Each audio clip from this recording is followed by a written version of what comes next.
Fakirmohan college ବାଣିଜ୍ୟ ବିଭାଗଠାରେ ଜାତୀୟ ଉପଭୋକ୍ତା ଦିବସ 2025 ପାଳନ ହୋଇଯାଇଛି।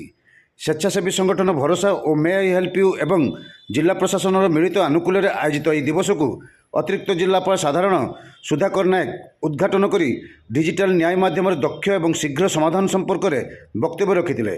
ଏହି ସଭାରେ ମୁଖ୍ୟ ଅତିଥି ଭାବେ ବାଲେଶ୍ୱର ପୌର ଅଧ୍ୟକ୍ଷା ସବିତା ସାହୁ ଯୋଗଦେଇ ଖାଉଟିଙ୍କ ସୁରକ୍ଷା ଓ ନ୍ୟାୟ ସମ୍ପର୍କରେ ବକ୍ତବ୍ୟ ପ୍ରଦାନ କରିଥିଲେ। ଜିଲ୍ଲା ଯୋଗାଣ ଅଧିକାରୀ ନରସିଂହ ପଣ୍ଡା, କଲେଜ ଅଧ୍ୟକ୍ଷ ପ୍ରଦୀପ ରଣା, ଯୁଗ୍ମ ନିର୍ଦ୍ଦେଶକ ପ୍ରଦୋଷ ହରିଚନ୍ଦନ, ଏସିଏସ୍ଓ ସମ୍ବିତ ଦାସ, ଜିଲ୍ଲା ଉପଭୋକ୍ତା ପରିଷଦ ସଦସ୍ୟ ଲକ୍ଷ୍ମୀନାରାୟଣ ମହାନ୍ତି, ଆଇନଜୀବୀ ବିଚିତ୍ରାନନ୍ଦ ଦାସ ପ୍ରମୁଖ ଯୋଗ ଦେଇଥିଲେ। ଭରସାର ସମ୍ପାଦକ ଯାଦବେଶ ମିଶ୍ର ସଭାରେ ସଭାପତିତ୍ୱ କରିଥିବା ବେଳେ May I help your director ମୁଖ୍ୟ ଉବାଚକ ମହାନ୍ତି ଧନ୍ୟବାଦ ଅର୍ପଣ କରିଥିଲେ।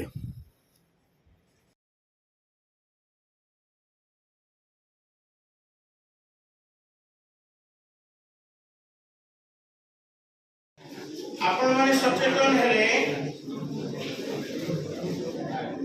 जे समाज सचेतन हो, आपण माने आगेले देश आगे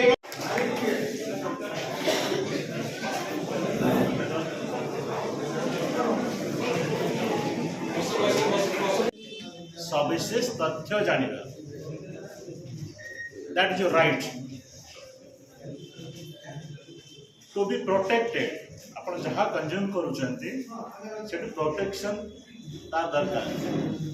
टू बी हार्ड जदि किसी असुविधा अच्छे आपण कथा को शुणा ग्रीवांस एड्रेस करा।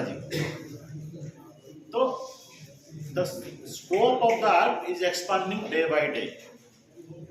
मुख्य उद्देश्य है प्रत्येक कंज्यूमर को सूचित करवा, ता कथा शुणा एवं तार अभियोग मिले ताकू टाइमली रिड्रेस करवा।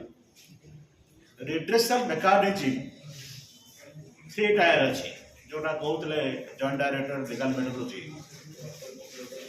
District level district consumer forum, state level अच्छी स्टेट कंज्यूमर फोरम एवं नेशनल लेवल।